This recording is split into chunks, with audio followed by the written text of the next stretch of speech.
Capítulo 151. Filosofia dos epitáfios. Saí, afastando-me dos grupos, e fingindo ler os epitáfios. Aliás, gosto dos epitáfios. Eles são, entre a gente civilizada, uma expressão daquele pio e secreto egoísmo que induz o homem a arrancar à morte um farrapo ao menos da sombra que passou. Daí vem, talvez, a tristeza inconsolável dos que sabem os seus mortos na vala comum. Parece-lhes que a podridão anônima os alcança a eles mesmos. Capítulo 152. A moeda de Vespasiano. Tinham ido todos, só o meu carro esperava pelo dono. Acendi um charuto, afastei-me do cemitério. Não podia sacudir dos olhos a cerimônia do enterro, nem dos ouvidos os soluços de Virgília. Os soluços, principalmente, tinham o som vago e misterioso de um problema. Virgília traíra o marido, com sinceridade, e agora chorava-o com insinceridade. Eis uma combinação difícil que não pude fazer em todo o trajeto. Em casa, porém, apeando-me do carro, suspeitei que a combinação era possível, e até fácil. Mega natura. A taxa da dor é como a moeda do bem. A moral repreenderá, porventura, a minha cúmplice, é o que te não importa, implacável amiga, uma vez que lhe recebeste pontualmente as lágrimas. Mega, 3 vezes mega natura. Capítulo 153. O alienista. Começo a ficar patético, e prefiro dormir. Dormi, sonhei que era nababo, e acordei com uma ideia de ser nababo. Eu gostava, às vezes, de imaginar esses contrastes de região, estado e credo. Alguns dias antes tinha pensado na hipótese de uma revolução social, religiosa e política, que transferisse o arcebispo de Cantuária a simples coletor de Petrópolis, e fiz longos cálculos para saber se o coletor eliminaria o arcebispo, ou se o arcebispo rejeitaria o coletor, ou que porção de arcebispo pode jazer num coletor, ou que soma de coletor pode combinar com o arcebispo, etc. Questões insolúveis, aparentemente, mas na realidade perfeitamente solúveis, desde que se atenda que pode haver num arcebispo 2 arcebispos, o da bula e o outro. Está dito, vou ser nababo.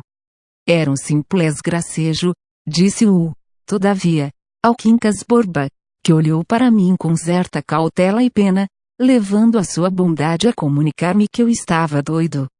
Ri-me a princípio, mas a nobre convicção do filósofo incutiu-me certo medo. A única objeção contra a palavra do Quincas Borba é que não me sentia doido, mas não tendo geralmente os doidos outro conceito de si mesmos, tal objeção ficava sem valor. E vede se há algum fundamento na crença popular de que os filósofos são homens alheios às coisas mínimas. No dia seguinte, mandou-me o Quincas Borba um alienista. Conheci-o, fiquei aterrado. Ele, porém, ouve-se com maior delicadeza e habilidade, despedindo-se tão alegremente que me animou a perguntar-lhe se deveras me não achava doido. Não, disse ele sorrindo, raros homens terão tanto juízo como o senhor. Então o Quincas Borba enganou-se? Redondamente. E depois, ao contrário, se é amigo dele. Peço-lhe que o distraía.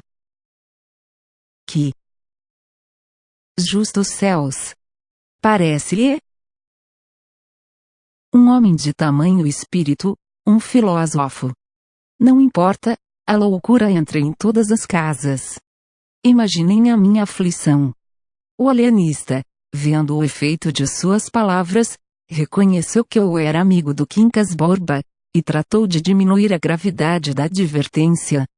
Observou que podia não ser nada, e acrescentou até que um grãozinho da sandice, longe de fazer mal, dava certo pico à vida.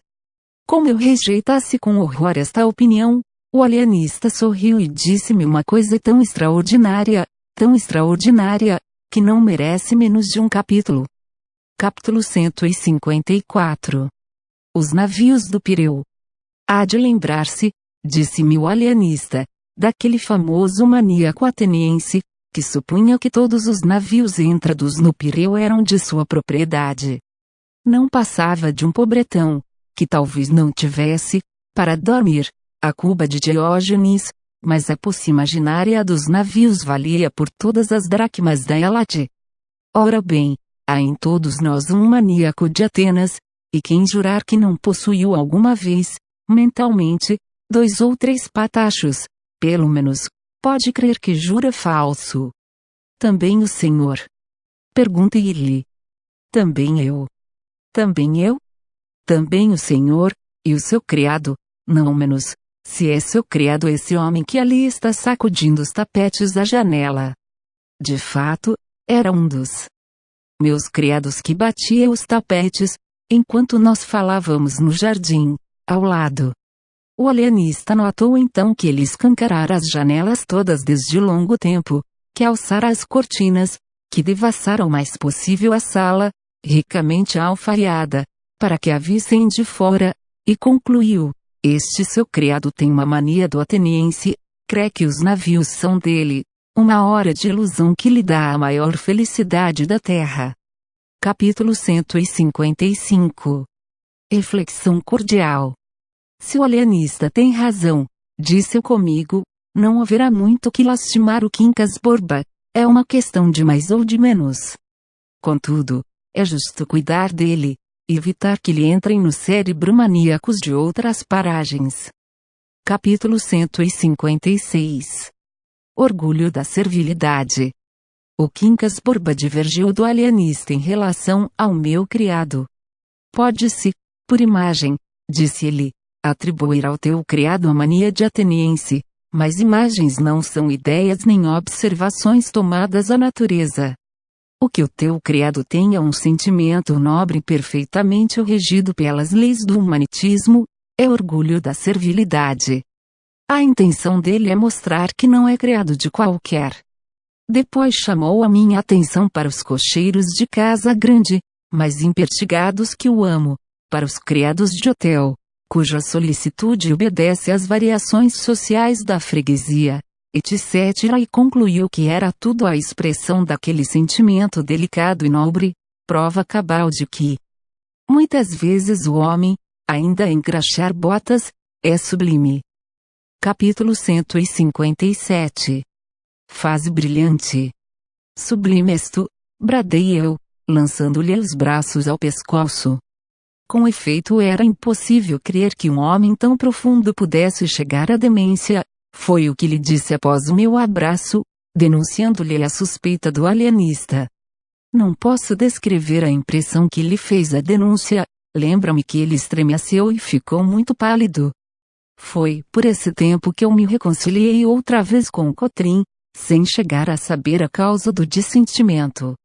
Reconciliação oportuna, porque a solidão pesava-me, como um remorso, e a vida era para mim a pior das fadigas, que é a fadiga sem trabalho. Pouco depois fui convidado por ele a filiar-me numa ordem terceira, o que eu não fiz. És o meu califa. E vede agora minha modéstia, filiei-me na ordem terceira de asterisco, exerci ali alguns cargos, foi essa fase mais brilhante da minha vida. Não obstante, calo-me, não digo nada, não conto os meus serviços, o que fiz aos pobres e aos enfermos, nem as recompensas que recebi, nada, não digo absolutamente nada.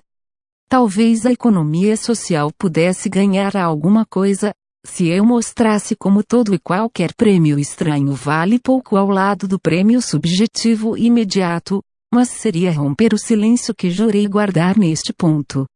Demais, os fenômenos da consciência são de difícil análise, por outro lado, se contasse um, teria de contar todos os que a ele se prendessem, e acabava fazendo um capítulo de psicologia.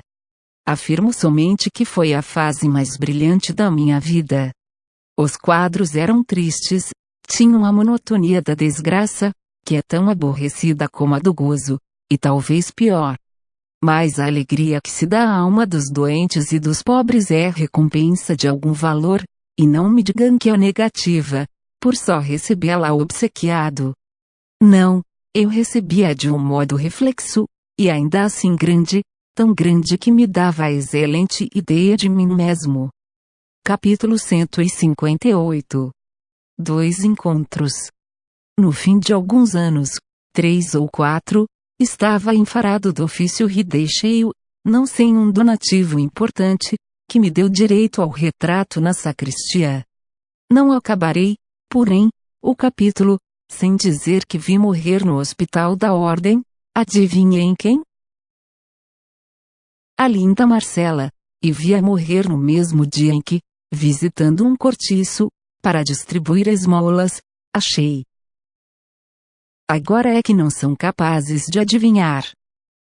Achei a flor da moita, Eugênia, a filha de Dona Eusébia e do Vilaça, tão coxa como a deixara, e ainda mais triste. Esta, ao reconhecer-me, ficou pálida, e baixou os olhos, mas foi obra de um instante. Ergueu logo a cabeça, e fitou-me com muita dignidade. Compreendi que não receberia esmolas da minha algibeira, e estendi-lhe a mão, como faria a esposa de um capitalista. Cortejou-me e fechou-se no cubículo. Nunca mais a vi, não soube nada da vida dela, nem se a mãe era morta, nem que desastre a trouxera tamanha miséria. Sei que continuava coxa e triste.